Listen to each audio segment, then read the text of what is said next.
ពេញចិត្តតែបងមួយពេញចិត្តតែបងមួយអាកូកូក្រឡេកទៅឃើញពេញចិត្តតែបងមួយត្រញោមជួយព្រោះចាប់ចិត្តស្នេហាប្រកបដោយចិត្តកាយរាឆ្ងាយពីហត្ថាលោកគាត់ជាណា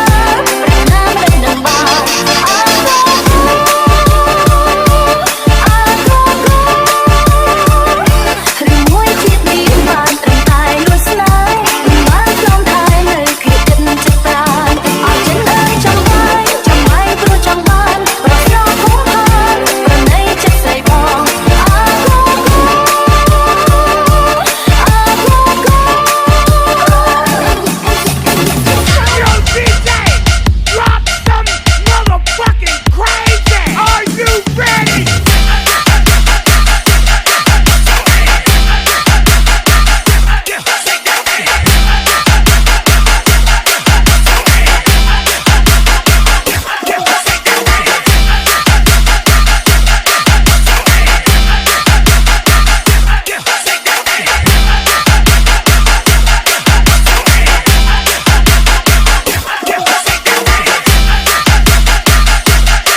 Call me